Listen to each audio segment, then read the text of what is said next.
A ti, el alfa y el omega. Una feliz semana y un feliz sábado. Y nuevamente bienvenidos al estudio de la Palabra de Dios a través de la escuela sabática. Y esta semana tenemos un estudio muy importante acerca del servicio. Servir para salvar. ¿Qué es el servicio? ¿Y cómo deberíamos entender el concepto de servir o llegar a ser siervos? La primera vez que se utiliza el término servir, lo encontramos en Génesis capítulo 2, versículo 15, donde Dios hizo un huerto en Edén y puso allí al hombre para que lo cuidase y también para que lo trabajase. Así que aquí encontramos el término hebreo, o el verbo hebreo abad, de donde proviene la palabra servir, que originalmente significaba trabajar.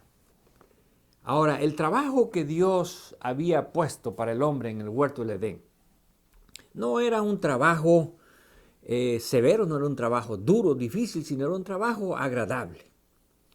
Porque el servicio a Dios siempre tiene que ser un servicio agradable. Con el tiempo, el concepto de servir se fue degenerando, hasta que finalmente el término abad terminó en el concepto de esclavitud. Pero este concepto de esclavitud es un concepto que proviene como resultado del pecado. ¿Por qué? Porque cuando nosotros hablamos o cuando estudiamos en la Escritura este concepto de servir o ser siervos, encontramos que hay dos puntos de vista. El primero es el servir o el llegar a ser siervos del pecado. En otras palabras, Satanás trata de hacer a los hombres sus siervos, pero no en el sentido de que ellos puedan realizar algo agradable y voluntario, sino en el sentido de esclavizarlos, de mantenerlos sujetos de tal manera que no puedan escapar de la esclavitud del pecado. Por otro lado tenemos el servicio a Dios. Dios también desea que le sirvamos, Dios también desea hacernos siervos, pero en un sentido distinto, porque el servicio a Dios es un servicio agradable y no es un servicio para perdición, sino es un servicio para salvación. Y encontramos en la Escritura una descripción de estos dos servicios. Y vamos a ver el primero en el libro de Isaías, en el capítulo 14, en el versículo 16 y 17, donde el rey de Babilonia personifica a Lucifer. ¿Y qué es lo que Lucifer quiere hacer con el mundo? ¿Qué es lo que Lucifer quiere hacer con los hombres? ¿Qué es lo que quiere él tener de las personas? Ahora, la descripción que se hace aquí no es una descripción de un servicio libre, sino más bien de una esclavitud de donde los hombres no pueden escapar. Y dice el versículo 16, se inclinarán hacia ti los que te vean, te contemplarán diciendo, ¿es este aquel varón que hacía temblar la tierra? ¿Que trastornaba los reinos? ¿Que puso al mundo como un desierto? ¿Que asoló sus ciudades? ¿Y que a sus presos nunca les abrió la cárcel? Esta es la descripción de la forma en que Satanás desea que sirvamos. Desolar, convertir todo en un desierto, el mundo en un desierto, asolar los pueblos de la tierra y finalmente a sus presos nunca abrirles la cárcel. Por lo tanto, en este servicio, en este tipo de servicio, no hay libertad, sino solamente podemos ver esclavitud. Y esto se logra a través de la mentira. ¿Por qué? Porque Satanás es el padre de la mentira. el padre del engaño. Y él, a través de la mentira, trata de llevarnos a los hombres a su servicio, pero a un servicio de esclavitud, donde después él no abre la cárcel, no abre la prisión, no libera. Por otro lado tenemos el servicio a Dios, que es un servicio voluntario. Dios no fuerza a nadie y Dios siempre le da a los hombres la libertad cuando nosotros nos encontramos en su servicio. El servicio de Dios es un servicio para redención. Y esto lo encontramos aquí en el libro de Romanos, capítulo 6, versículo 18. Y libertados del pecado, vinisteis a ser siervos de la justicia. Versículo 22. Mas ahora habéis sido libertados del pecado y hechos siervos de Dios. Tenéis por vuestro fruto la santificación y como fin la vida eterna. Ahora, el servicio a Dios, el convertirnos en siervos de Dios, es un servicio de libertad. Dios no nos obliga a ser sus siervos y Dios nos ofrece un servicio en el cual nosotros somos libres, y no solamente somos libres, sino en el cual nuestras vidas estarán llenas de frutos, como dice aquí. Y el fruto principal es la santificación. Y finalmente tendremos la vida eterna. Así que, en conclusión, el servicio que ofrece Satanás es un servicio de esclavitud y que lleva a la muerte, a la desolación, a la destrucción. El servicio que ofrece Dios es un servicio de libertad que nos lleva a la santificación, a la justificación y finalmente a la vida eterna. Y encontramos a través de la Escritura que cuando Dios desea que nosotros le sirvamos, Dios siempre tiene un plan, tanto para los individuos como también para las naciones. Y esto lo encontramos en el libro de Isaías, donde encontramos 3 tipos de siervos. Y vamos a ver el primero de ellos en el libro de Isaías, capítulo 41, donde encontramos a la primera entidad que Dios le llama mi siervo. Y en el versículo 8 del capítulo 41, Dios declara: pero tú, Israel, siervo mío eres. Tú, Jacob, a quien yo escogí, descendencia de Abraham, mi amigo. Aquí encontramos al primer siervo de Dios. Y nuevamente encontramos la palabra Ebed, que proviene del verbo hebreo abad, y que significa siervo. Dios invita a un pueblo, en este caso el pueblo de Israel, para que se convierta en su siervo, para que sea su siervo. Ahora, este servicio que Dios ofrece es un servicio donde Dios no solamente pide que nosotros le entreguemos nuestro servicio, nuestras fuerzas, sino es un servicio donde Dios promete que Él va a recompensar ese servicio, de manera que nosotros podamos ser bendecidos cuando servimos a Dios. Y en este caso, Dios está buscando a la nación de Israel que le sirva. ¿Pero para qué? Con el plan de que Israel se convierta en un instrumento de salvación para las naciones. ¿Por qué? Porque el servicio que nosotros ofrecemos a Dios o el servicio que Dios requiere de nosotros siempre es para salvar. Tanto para salvarnos a nosotros mismos como también para salvar a otras personas.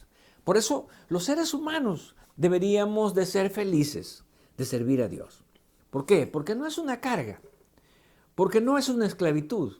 Al contrario, es una forma de entrega donde nosotros recibimos muchas bendiciones de Dios. Podemos decir, recibimos realmente más de lo que damos. Y encima de eso, tenemos, como dice Romanos, al final, la vida eterna para nosotros y también para otras personas. Así que Dios desea que Israel sea su siervo para que pueda redimir no solamente al pueblo de Israel, sino también a las demás naciones. Y dice el versículo 9, porque te tomé de los confines de la tierra, y de tierras lejanas te llamé, y te dije, mi siervo eres tú, te escogí y no te deseché. Y aquí vienen las promesas. No temas, porque yo estoy contigo. Así que la primera declaración, no temas. Nosotros cuando nos entregamos a Dios, cuando servimos a Dios, no debemos de tener miedo. ¿Por qué? Porque con Dios nunca nos va a ir mal. Con Dios siempre vamos a tener seguridad.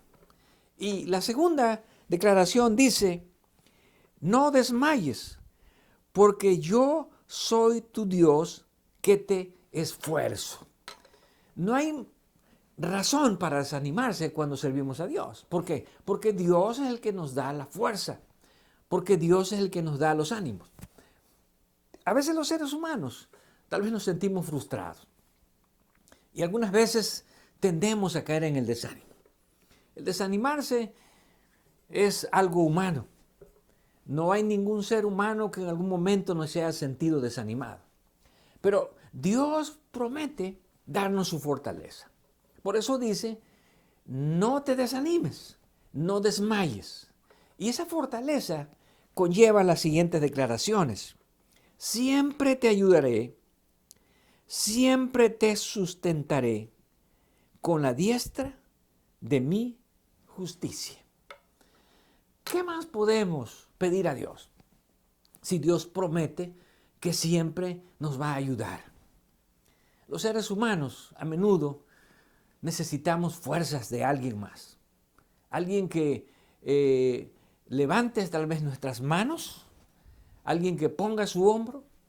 Y en este caso es Dios el que dice siempre.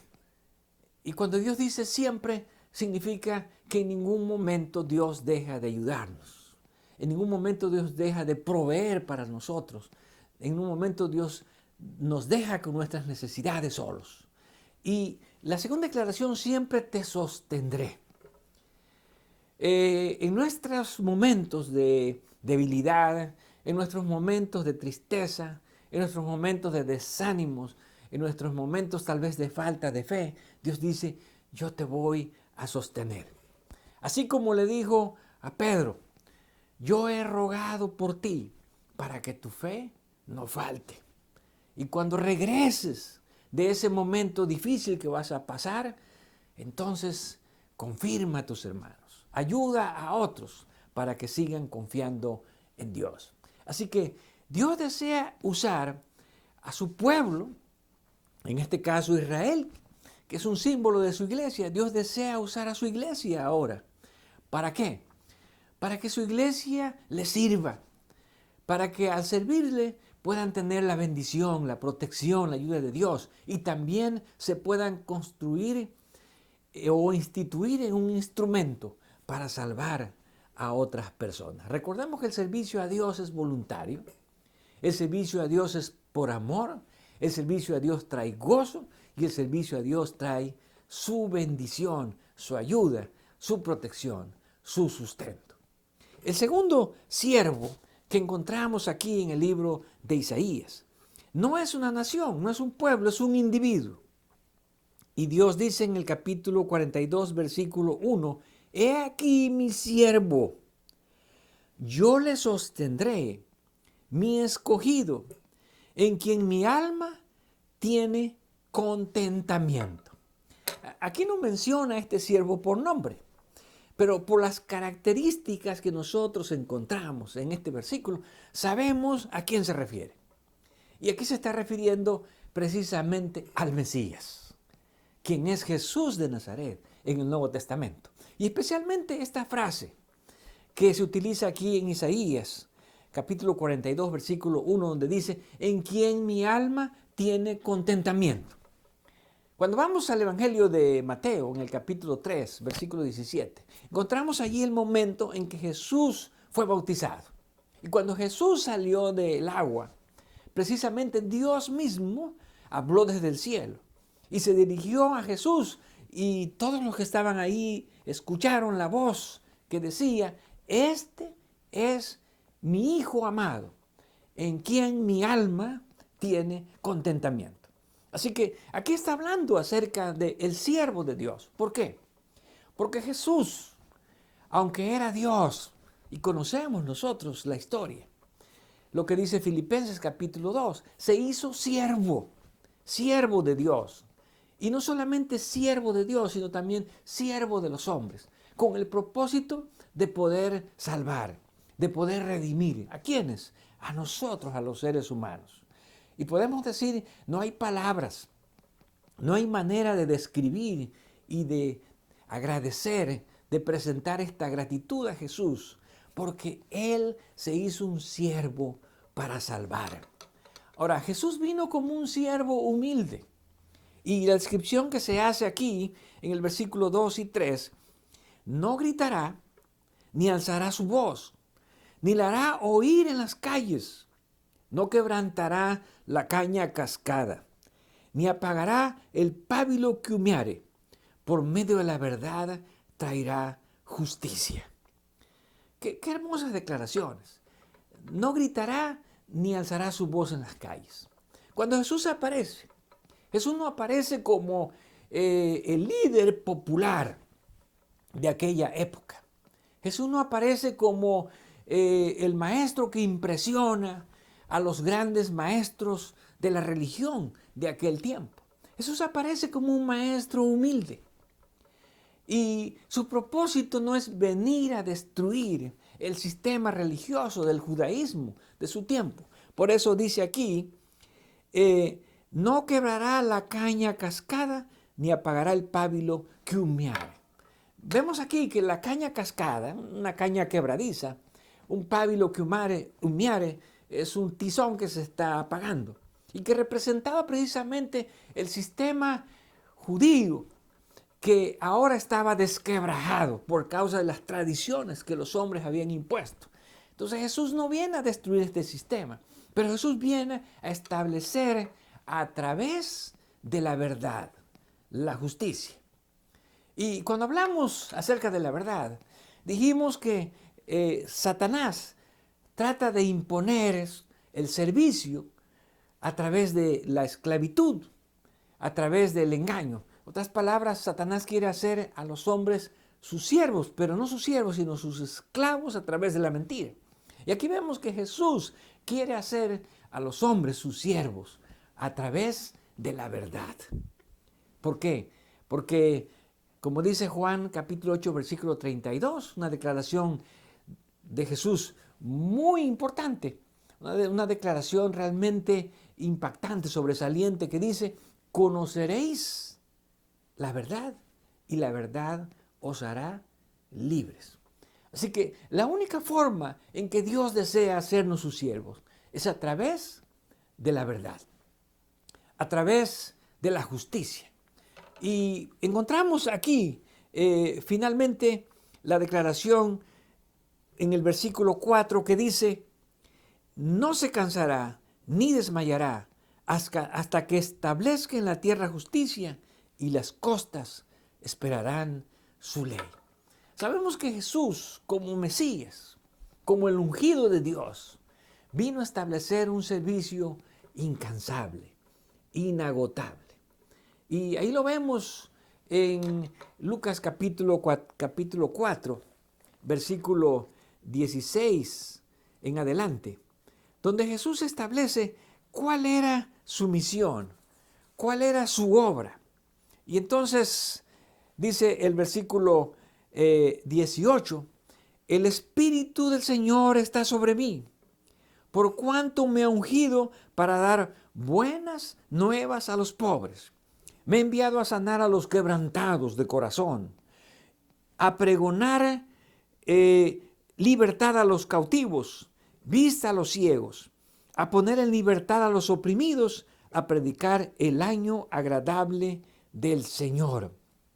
Ahora, aquí encontramos que esta es la obra de Jesús como siervo. La obra de Jesús como siervo es una obra de redención.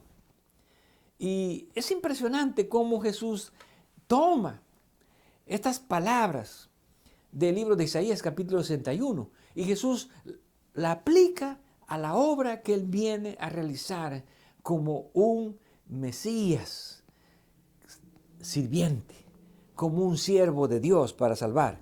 Y dice, me ha ungido para dar buenas nuevas a los pobres. Me ha enviado a sanar a los quebrantados de corazón.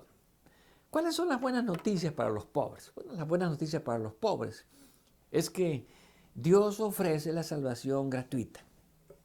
No hay que pagar ningún precio para la salvación. Sanar a los quebrantados de corazón.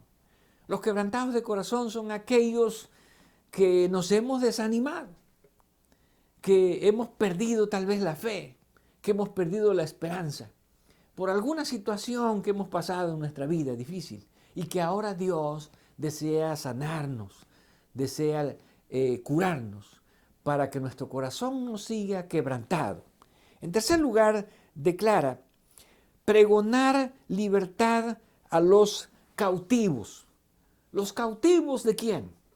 Como dice Romanos capítulo 6, los cautivos del pecado, para hacernos siervos de Dios.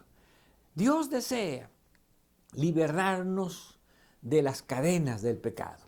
Y aunque Isaías describe que Satanás nunca les abrió la cárcel a sus prisioneros, Jesús viene a quitar esas cadenas que Satanás ha puesto. Jesús viene a abrir esas prisiones donde Satanás nos tiene tal vez encerrados para que no salgamos. Y luego declara vista a los ciegos, libertad a los oprimidos y a predicar el año agradable al Señor. Tal vez nosotros hemos sido cegados por el pecado. El pecado no nos deja mirar la gloria, la libertad que Dios nos ofrece, la salvación que Dios nos ofrece. Pero Jesús, en su misión como siervo, vino a liberarnos. Jesús vino a hacernos siervos de la justicia, siervos de la justificación, de la santificación, para que finalmente podamos tener la vida eterna. Porque el servicio a Dios siempre es para redimir, siempre es para salvar. Y finalmente encontramos al tercer siervo que se menciona en el libro de Isaías. Lo encontramos en el capítulo 44, versículo 26. Nuevamente aparece la palabra Ebed, siervo. Y dice el versículo 26, yo, el que despierta la palabra de su siervo y cumple el consejo de sus mensajeros, que dice a Jerusalén, será habitada, y a las ciudades de Judá, reconstruidas serán, y tus ruinas reedificaré, que dice a las profundidades, secaos, tus ríos haré secar, que dice de Ciro, es mi pastor y cumplirá todo lo que yo quiero, al decir a Jerusalén, serás edificada, y al templo serás fundada. Aquí vemos que Dios tiene un tercer siervo. Así que ya no es el pueblo, ya no es el Mesías, ahora es una persona, un individuo que no pertenece al pueblo de Dios. Es un rey pagano, Ciro. ¿Puede Dios utilizar también a las personas paganas, a los que no conocen a Dios como sus siervos? Bueno, aquí encontramos un ejemplo, y es el ejemplo de Ciro. Dios no solamente le llama a Ciro mi siervo, Dios también le llama mi pastor. Ahora, ¿cómo puede Dios usar a personas que no lo conocen? ¿Cómo puede usar a personas paganas para que también se conviertan en sus siervos? Bueno, porque Dios también tiene propósitos para las personas que no lo conocen. Y en este caso, el propósito que Dios tiene para Ciro es que Ciro sea un instrumento para que pueda ayudar a liberar a su pueblo de la esclavitud. Y también para que a través de este medio Ciro pueda darle al pueblo de Dios la libertad de regresar a Jerusalén, de regresar a Judá, y Dios pueda generar la salvación con su pueblo. Ahora, Sin embargo, para que Dios pueda usar a una persona pagana, y en este caso Ciro, que ya había sido anunciado en el tiempo de Isaías, probablemente casi cerca de 2 siglos antes de que Ciro naciera. Ahora nosotros encontramos que este anuncio que se da acerca de Ciro se cumple solamente por una razón.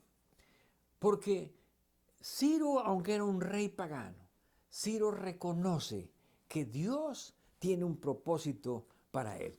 Y eso lo encontramos acá en el libro de Esdras, en el capítulo 1, donde encontramos la siguiente declaración de Ciro, en el versículo 2. Así ha dicho Ciro, rey de Persia: Jehová, el Dios de los cielos, me ha dado todos los reinos de la tierra y me ha mandado que le edifique casa en Jerusalén, que está en Judá. Ahora, aquí encontramos dos importantes aspectos en la vida de Ciro. Primero, reconoce que Dios le dio el poder, que Dios le dio los reinos. Y en segundo lugar, reconoce que Dios tiene un propósito para él, que el servicio que le va a dar a Dios es un servicio que tiene un objetivo para salvar al pueblo de Dios. Y entonces Ciro reconoce que él tiene que cumplir con ese llamado de Dios para que se convierta en su siervo, para que se convierta en su pastor. Ahora, esto Ciro no lo hace de una manera privada, sino que dice el versículo 1, la segunda parte: despertó Jehová el espíritu de Ciro, rey de Persia, el cual hizo pregonar de palabra y también por escrito por todo su reino, diciendo. Así que la declaración de Ciro, el dar a conocer a Dios de parte de Ciro, no fue algo privado, sino que él lo hizo lo dio a conocer a todo su reino a través de su voz y también de una manera escrita. Por lo tanto, podemos decir, Ciro comienza cumpliendo su misión como un buen siervo, como un buen pastor de Dios. Y podemos decir que no solamente en el tiempo de Ciro, a través de todos los tiempos, Dios ha usado personas, algunos de ellos que tienen el poder o tal vez la riqueza, para que se constituyan en sus siervos para ayudar a la salvación de otros. Dios utiliza aún entre los paganos personas con influencia o personas poderosas, a quienes Dios pone como instrumentos para que también ayuden a que la salvación de Dios pueda llegar a todas las personas. Por lo tanto, cuando nosotros vemos este llamado, esta invitación de Dios para convertirnos en sus siervos, podemos decir que nosotros tenemos un papel importante en el servicio a Dios. A lo mejor somos siervos como parte de un pueblo. En este caso, como parte de la iglesia, somos siervos de Dios para cumplir una misión al mundo.